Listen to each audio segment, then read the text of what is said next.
If you guys don't have the attention span of a 7-year-old, I think you guys will gain a ton of value from this video and take away something that will forever change the way you aim in competitive Fortnite. I think a lot of people's beliefs when it comes to this game, not only about aiming, but about other things as well, is just fundamentally trash, and I'm here to change it. I want to tell you guys the truth because I've had 4 to 5 years of competitive experience, both as a player and as a coach, and I want to help you guys improve. So keep watching and you will learn. People have a gut instinct when it comes to improving aim, which is, hey, I need to get on Kovacs, I need to get on aim labs, I need to find an aim trainer that's going to improve my mouse control. The issue with this is, number one, if you're on controller, you're just doomed. Number two, even if you're on keyboard and mouse, I actually don't think this is the best method to train your aim at all. I think there are better methods. Now, is there a spot where Kovacs and aim labs could be used? Yes. How many pros do you think actually train their aim naturally just by fighting a lot? Probably a lot of them, most of them. And guys, if you're like so adamant on training your aim in some sort of routine way, like by all means do so. I actually do have a recommendation in this video, but use in-game aim trainers. There's so much reasoning as to why this is important. Number one, the way that the weapons work and the timing of the weapons. For example, if you're going to pump twice or 3 times, or you're going to use an AR in a specific season, you need to get used to these weapons. It is so important that these weapons feel natural to you. If you're constantly focusing on Kovacs and aim labs and things like that, you're never going to get used to the other aspects of Fortnite that are overlooked, like the feel of the weapon and how wide the spread of the shotgun is and how big the head of the Fortnite character is and how to make sure you always hit a headshot for your shotgun. This is difficult. It's not easy, right? And the feel of this is indescribable. It can only be felt. And I really encourage you guys to focus on in-game aim trainers. I actually had a coach back then when I used to compete, and his name was Arcane. He was an EU coach who helped me fix my aim completely. And one of his main recommendations was to always focus on aim duels. Aim duels is a situation where you're in a close range scenario with your opponent with a shotgun or an SMG or an AR if you want to, and you're just spamming your opponent. Reason number one why your aim is inconsistent is because you don't do enough in-game aim training. You can do this through aim duels, or you could just fight non-stop. Think about it, right? Do you actually think Clicks uses Kovacs on the daily? Like, actually take a guess, right? Do you actually think he aim trains like that? Probably not, right? And well, someone's gonna be like, oh, he probably does an aim duel. He fights, he learns passively, he learns tangentially, he practices fighting and learns his aiming through that fashion. And why this is better is because you learn things about aiming in Fortnite in ways that you didn't even know existed. This is where we're actually going to take a small pause in the video and just make sure that we do a little thought exercise, right? What is the scenario in Fortnite where you must absolutely hit your shot, otherwise you die? Well, it comes down to it, right? It's just box fighting, or specifically when the enemy and yourself are in the exact same tile or the exact same box, and you must hit a harder shot than your enemy, or you must hit your shot first, or you must not miss, right? These are very crucial moments where your game is decided in this instance, right? And whether or not you feel like this is the case, like sometimes you're forced to do this. If there's a third party coming, or it's endgame and you have no mats, you're forced to jump in. And what must you do after you jump in? You have to hit your shot. And it's not easy to hit your shot if all you do is spend your time in Kovacs instead of spending your time in aim duels, where you can practice, quite literally, by the way, the exact same scenario that you're gonna be in when you need to hit that shot. So guys, I've done this firsthand. My coach told me to do aim duels, and it's completely fixed my close range aim, and it feels natural now. Like before, I used to miss very like consistently actually, and now it's just not there. Like I would hit every single shot. 80 to 90% of shotgun shots close range would just hit super hard, and I have to give credit to the fact that I aim dueled a lot. Second reason why I believe that your aim is inconsistent is because you don't micro adjust. Now, what does this mean? What is micro adjusting? So if you flick and then shoot without mentally confirming that you're on target, and this, by the way, can be done very fast, so don't get fooled into thinking that this is like a slow process, then you're done, right? Like you're just not going to hit your shot. So actually, let's use this clip.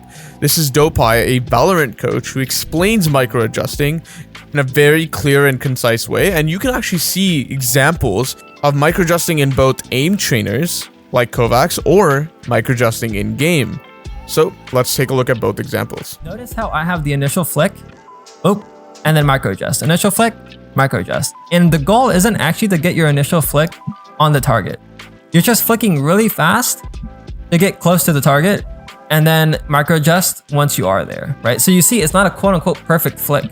You're not looking to do blind flicks, or in the aim community, people call it aping, where you just flick and instantly shoot. Proper technique is just having an initial flick, micro adjusting, and then clicking. Note that this is at 0.25 speed, right? If I put this back up to normal speed, it's a lot quicker. Way quicker, right? And then, I'm doing it on 2 targets as well. But that's the general technique to do on static scenarios. At the end of the day, guys, if this is not part of your aiming process, then unfortunately, you're just going to fall behind. Now, I'm not saying that you need to micro adjust all the time. Sometimes your first flick will actually land on target. But the funny thing is, you can actually mentally confirm this and then you're good to go. Your lack of attention to micro adjusting will be the sole reason why your aim will be forever inconsistent. And I really hope that you take this into serious consideration, especially when it comes to like making sure that you build this into a habit.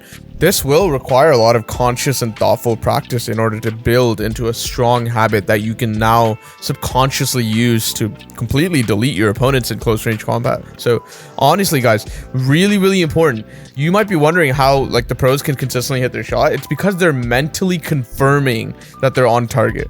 There are some cases where you'll see a keyboard and mouse pro go to controller and you'll see him actually do pretty good with his shot, even though it's a complete different dynamic when it comes to moving a mouse versus moving a joystick.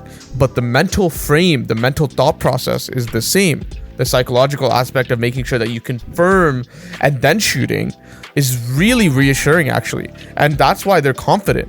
It's not because they're just going in there and it's kind of like rolling a dice, like, oh, I'm just gonna flick and hope it lands. There is no hope, and there cannot be any hope when it comes to your aim. You need to confirm that you're on target, and if you can do this, this will by definition remove the inconsistency from your aim. A factor that's actually often overlooked in the realm of Fortnite aiming is your confidence. A lot of times we'll get the jitters when we're jumping into a box, right? But you might even notice this happening to you. If you jump into a box thinking that you're not going to win the fight, what do you think is going to happen? If you're jumping in thinking I'm going to miss the shot, what do you think is going to happen? However, if you jump into the box knowing that you're going to hit the shot because of all the technique and the practice that you put into the shot and all the reps that you've done in the past where you have literally proven to yourself that you've hit the shot, what do you think is going to happen? Now, it's important to understand that confidence is a psychological aspect, of course, and it's completely separate when it comes to the game, where like, there's not a game technique necessarily, it's a mental technique, but it's one of the most underrated aspects of aiming. Your confidence is quite literally built through practice, not by delusion. Do not be delusional. Don't just think, oh, I'm going to be confident and that's going to fix all your problems. Not true. The only time you should genuinely be confident is because of the practice that you've done. Because in the past, 3 weeks, you've hit your shot 98% of the time. Then you have no choice but to be confident. And I think that's the best way to be confident. You need to embrace each engagement with the genuine belief that you can hit your shots, but genuine comes from practice, and watch how your consistency will improve. Finally, guys, to close off the video, let's talk about when and how to depend on your aim. And I actually haven't seen anyone online talking about this, but I do think it's important, so let me just touch on this one part. Aim should serve 2 primary purposes: as a bailout because you've made a mistake already fundamentally in sort of a game sense way, and to finish fights faster because you notice a third party coming, or your likelihood of winning this fight is 95%, so you might as well take it. If you're constantly finding yourself in tight spots due to a mistake in positioning or due to a mistake in decision making, relying on your aim can be a crucial bailout strategy, but it should not be depended on to constantly get you out, because I think sometimes you will miss. Aim fundamentally will have situations where you will miss, but I do believe that you should find out the real problem, right? If you're always finding yourself needing to hit your shot in order to win a fight, and if you don't, then you lose, then I think there's another problem at hand, and I think you should fix that one first.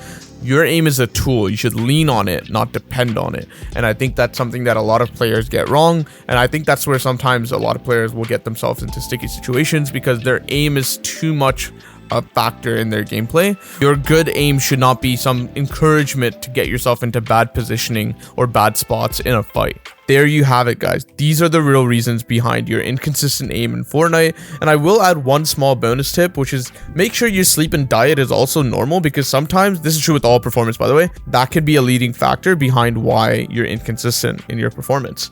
Listen, remember to focus on micro adjustments, incorporate regular, this is important, regular in-game aim training, boost your confidence through practice, and use your aim as a supplement, a tool to help you fight, not something that you constantly use to get yourself out of losing fights. At the end of the day, consistency is a never-ending journey, so keep practicing and refining your skills. And if you did find this video helpful, don't forget to like, subscribe, and hit that notification bell for more Fortnite content coming soon, guys. I appreciate you guys all watching and sticking by my channel despite the inconsistent uploads that I do, but I will see you guys next time.